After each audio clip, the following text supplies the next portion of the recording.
What is going on, ladies and gentlemen? Welcome to another video. In today's episode, we are going to check out some of the differences between Fate War, a brand new game, and Call of Dragons, a game that has been out for almost 2 years now. Fate War was released, I think, 3 days ago. It was in the beta stages known as the Rebirth of Glory. They have rebranded it to Fate War. Today, we're going to see some of the awesome features in Fate War that is not available in Call of Dragons. Hopefully, someday, Call of Dragons and Rise of Kingdoms can implement some of these features into the game. These features are going to be super awesome. I never know I needed them until I tried them in Fate War. So today we're going to check out some awesome features. If you're new here, subscribe for more content, like the video, share it with your friends, drop some comments down below. Let's get this party started.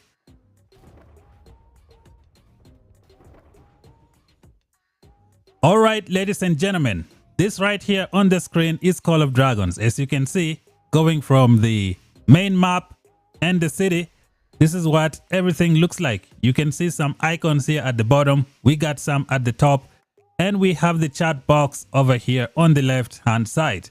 You got your profile and some awesome information up top here. Now, when we check out the Fate War, you can see that it's almost similar. We got our chat over here on the left hand side. We got a lot of stuff on the screen. Up top here is where you can click your profile and just see how you can change some of the stuff. As of right now, I am playing in, I think, Kingdom number 2. The game just came out. I have 3.3 million power with VIP 6 and 81,000 gems. This game is kind of generous. We have the 14-day login right now going on. Just check out what they're giving. Legendary medals, universal. Look at all these gems, 60,000 gems. And then you just keep going. You get some good stuff. But that's not what we're looking at today. Today, we're going to check out some awesome features of this game that are not available in Call of Dragons. Hopefully, Call of Dragons and Rise of Kingdoms can implement this feature. A simple way to describe this game is as follows. It's kind of like the offspring of Call of Dragons and Age of Empires Mobile. That is how you can look at it. The world map, the engagement on the map, I think it's kind of similar to Call of Dragons. You also have the axemen, who are the archers. They fight from range. So this game has range fighting just like Call of Dragons. So that is kind of awesome. Now the UI looks a little bit clunky. Everything looks so big. But I think the devs could do something and try to change that. You can do simplified mode, or you can go minimalist mode and just see things differently. So today we're going to check out some awesome features available in this game that you cannot find anywhere else. Let's dive in. The number one best feature that I like in this game that is not available in Call of Dragons is the ability to switch between landscape and portrait mode. Let me see if my mouse is working on my tablet. Nope, it doesn't. So I gotta click with my fingers. So what I mean by this is when you click on your profile, you can go to the settings. Okay, you hit the settings and then you go to the system settings and then you scroll to the bottom. You can see switch display orientation. Switch between landscape and portrait orientation. Takes effect after restarting the game. Guys, this is one of the coolest features available in this game. I don't think I have seen it anywhere in any other city building game, letting you switch between portrait and landscape. Like, you can use your phone with just one hand. This is awesome, guys. Let me show you guys. Also, as you can see, the game has reset. It has now gone to portrait mode. You never know you need this feature until you try it. It is awesome. It is one of the reasons I'm even considering to continue playing this game, because you can like control your characters with just one finger while you do other stuff. Sometimes when you're playing on your phone, you don't want people to see what you're doing. You don't want them to know that you are playing a game. So if you're doing it with one finger while your phone is standing up in portrait mode, ain't nobody gonna know anything. You can sneak in and go and help your alliance. You can manage your city in portrait mode. Makes things a little bit easy. Usually when you play in landscape mode, everybody will know you're playing a game. They'll be like, okay, this guy is at it again, playing his games. But with this feature, you got the portrait. It looks awesome, guys. This is amazing. I hope, Call of Dragons, Rise of Kingdoms can consider something like this in the future, because this is just awesome. I cannot praise it enough. I never knew I needed it until I tried it here.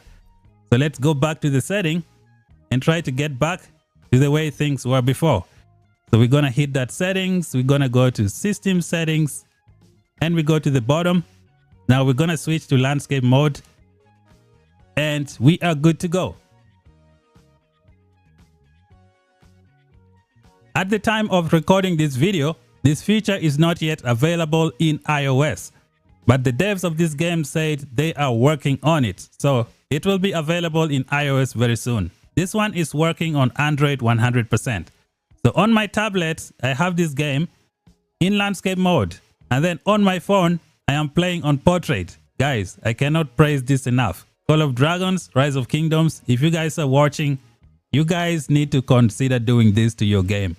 Even if the portrait mode is not very good for PvP fighting, it's gonna be good for people. People gonna have different experience when playing the game. If you want to play the game, you switch to landscape and you play like normal. If you want to do some simple stuff and just observe or even continue fighting even though it's not good in portrait mode, give people that option.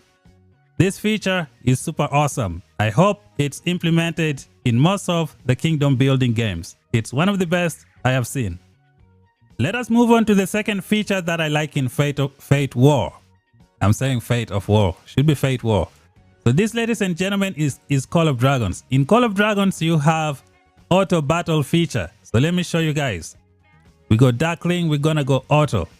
Now in the auto battle, it does not let you attack the fortresses. You can do it for the war pets. You can do it for the Darklings on the map. And we have fortresses in this game. It is so annoying looking for these fortresses to try and rally them. Like right now they brought the search feature, but we don't have the automatic fortress rally in the game. It would be nice if the devs here could implement that. When you come to this game, aka Fate War, you can do auto rally. So allow me to show you guys. So we're gonna click this, go to the main screen. So this icon right here, let me move my mouse on top. So this one right here, it's gonna allow you to do auto fort rally. So as you guys can see here, auto rally. The fortresses here are known as champion layer. Like you can switch, you can select which one you want to auto rally, and then you just set it up. Then you let your legions rally. You can assemble the units. Like I can put this one. As you can see, it only allows you to do one. So you can go and rally those champions layer without being on the game to do it. Now this is fantastic. I hope they can add this in Call of Dragons, because Call of Dragons has the brink of war period. Like when it comes out, you gotta rally those shadow trolls. It is a lot of work. I personally, I don't do it because I don't have time to sit down and look for all of this stuff here. So it would be nice if they could implement this feature in Call of Dragons or Rise of Kingdoms. It should be good.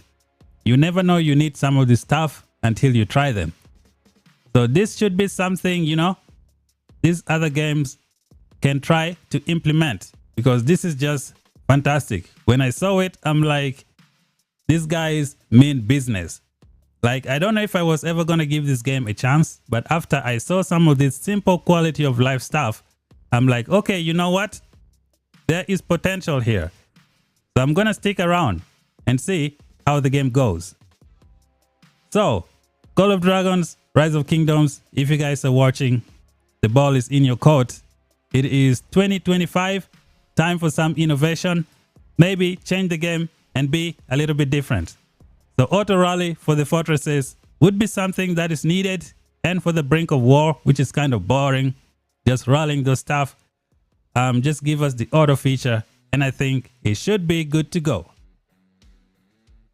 The third feature that I like in Fate War that I think should be implemented in Call of Dragons, Rise of Kingdoms, and other kingdom builders will be how to recruit heroes from this game. So let me show you guys. We're gonna go to the peer area where we recruit heroes. So this is where you recruit some heroes. So when you hit search, you have recruit regular heroes, and then we have the special search. Now this is what other games need to copy. As you can see here, we have 2 heroes that have been featured. The following heroes have an increased appearance rate. So if you try to pull heroes from this pool, these 2 heroes will show up a lot. This is gonna help in leveling up your heroes. Like, this is one of the best features that I've ever seen. In other games, you just keep getting tokens or sculptures or whatever for the heroes that you don't really want. Now in this game, I think every week they will be featuring, I think, 2 different heroes that you can try to pull from, you know, from the compendium. I think this is one of the best features ever. Because right now in Call of Dragons, let me show you guys. So this is Call of Dragons. If we go to the recruitment area, this is it. So this is the recruitment area. When you recruit, they're going to give you these heroes randomly. Sometimes you just keep getting duplicate heroes that you don't really need. Like right now, I need Bakshi. But unfortunately, every time I spin, I keep getting these other guys that have already maxed out. Now imagine if Call of Dragons implemented this feature. Like for example, this week, you could have Bakshi and Thea. So when you spin the wheel, you have a very good chance of getting Bakshi and Thea for a few days. And then they could switch to Nika and Emrys. You can then save your keys and wait for when the hero that you want is featured. This is going to be some excellent feature to add in Call of Dragons and Rise of Kingdoms. So let me try my luck. Will we get Bakshi? Bakshi, Bakshi, Bakshi, Bakshi. Oh, look at that. I got lucky today, guys. I got the Bakshi. This is good news. Let me show you guys why I need Bakshi. We go over here and we find Bakshi. Bakshi is right here. I don't know how I got lucky today. As you guys can see, I only need 7 tokens to max out this guy. I could wait and try to pull something else, but I'm not gonna do that because I have some tokens that I got a long time ago for G1s. As you can see here, I have 30 G1 tokens.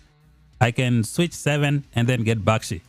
So this is what I mean. Hopefully the developers here can, you know, try and implement something like what we have here in Fate War.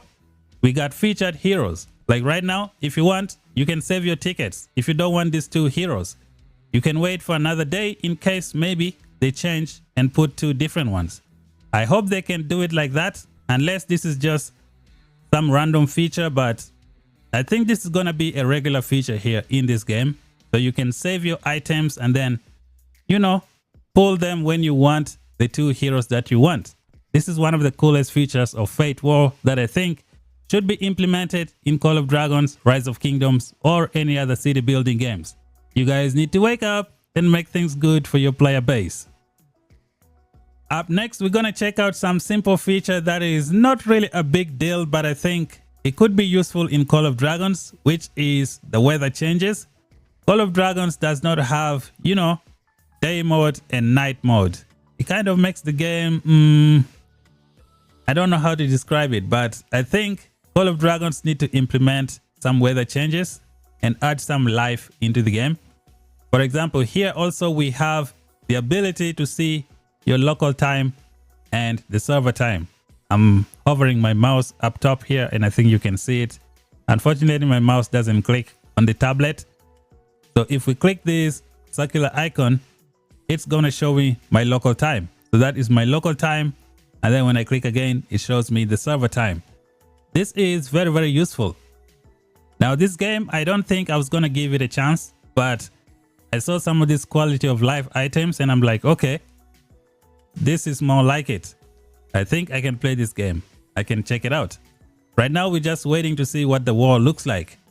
Once that's good, if it's excellent, if it's good, I'm going to be playing this game on the regular basis on the channel, making guides for those who want to see them. So I hope the devs in Call of Dragons can implement the weather changes and this local time that I just showed you guys here. So as of right now, this is Call of Dragons. It's just like this 24/7. There is no weather change. We do have the timer up top here, but it's in UTC. Would be nice if you can switch and see your own local time. Sometimes people, don't wanna do the math to see the difference between UTC and your local time. I am one of them. So yep. So that would be nice. That would be something they can add. Like the weather changes would be nice in this game. Like a night mode or a day mode. It's something that is going to bring some life into the game and make it more interesting. Up next, we're going to check out one of the features that I know will never be implemented. But you know what? I can try and talk about it. And this is about the heroes. Being able to upgrade a specific skill that you really want. Rise of Kingdoms has refused to do this for over 6 years, so I don't see Call of Dragons doing it since they are the same company who build the same game. I doubt they will ever do this. In this game, you can upgrade a specific skill that you want. You can start up all your heroes and then upgrade the specific skill that you want. You can also reset them and then upgrade them again. Now, in Rise of Kingdoms, they have the skill lock system. It lets you lock the first skill and then throw your other skills randomly onto the other skills and try to get a configuration that you want. It's a little bit rough. Call of Dragons doesn't have that feature as of right now. So let's check it out. This is Call of Dragons. When you upgrade a hero, you cannot select where you want the tokens to go. But recently, the devs said they are going to bring the skill lock system into the game. So if you try to upgrade, it's just gonna go randomly. In the other game, Fate War, you can select the one that you want to upgrade. But I don't think these guys are ever gonna change this feature because Rise of Kingdoms has refused to do it. It's been out, I think, for maybe 5 years, 6 years, if I'm not mistaken. And they haven't implemented it, so I think we should just forget about that. But you never know, in the future they could do it. So yeah, this would be another feature that would look nice in Call of Dragons. If they try to implement that, it's going to be excellent. So yeah, this is one of them, but I don't see it happening. I think I have covered a lot of stuff in Fate War that really needs to be added into Call of Dragons. All I can say is Fate War is kind of like the offspring of Call of Dragons and Age of Empires Mobile. I think that's the best way to describe it. If they can polish, some of the stuff that you see on the screen, maybe polish the city, polish the text, reduce these icons a little bit because it's just too much on the screen. It's a new game. So I think it has potential. We are also waiting to see the combat, the PvP, what it looks like. If it looks great, then this game is going to be kind of big. If they don't screw up, we also have free healing here in the game, which is a big plus. We got nice events and the calendar looks good. We got so many events to do in this game. Like if we click the battle area, we got a lot of stuff. We got Arena of Legends where you can challenge people and fight. We got Ancestral Trials, which is pretty good. Ancient Wisdom, we're waiting for this one. Then we got Battle for Jotunheim, which should show up very soon. So things are looking promising. So the main point of this video was just to compare some of the cool stuff that needs to be implemented into Call of Dragons or Rise of Kingdoms. As of right now, Call of Dragons is #1 in terms of open field combat. I don't think I've seen a game that has good open field combat like Call of Dragons on a large scale. Nothing comes close to Call of Dragons. Even Rise of Kingdoms, even though it has a massive fan base, it does not compare to Call of Dragons in terms of open field combat and being able to control your characters on the map. Call of Dragons is champion in this department, but I think they can improve, add some more stuff. Honestly, would be nice if Call of Dragons could bring the portrait and the landscape mode. You never know how many people they could attract with that style of, display on your screen. it could make a big difference. That would be one of the features that I would like to see into Call of Dragons. And yeah, and for Fate Wars, we're gonna see how it goes. This game is looking promising as of right now. Things are going great so far. So we're gonna see. Thank you guys for watching. What do you guys think of the comparison? Are you playing Fate War? Let me know down below. I am currently in Kingdom number 2. What kingdom are you in? Comment down below. Do you think Fate War has a chance to be successful? Let me know down below in the comment section. Oh, and one more thing. In Fate War, you have this button which shows you almost everything that is going on in your city. It helps you with upgrading your stuff. So when we go to Call of Dragons, we also have the button here on the left hand side, but we don't have a lot of stuff here. I think Call of Dragons could use this to add some stuff here. For example, they could add season policies. If you need to do something, you can just go to it direct from here. And I think that's it for the video, guys. Thank you guys for watching. If you're new, subscribe for more content. Like the video, share it with your friends, drop some comments down below. See you guys in the next one.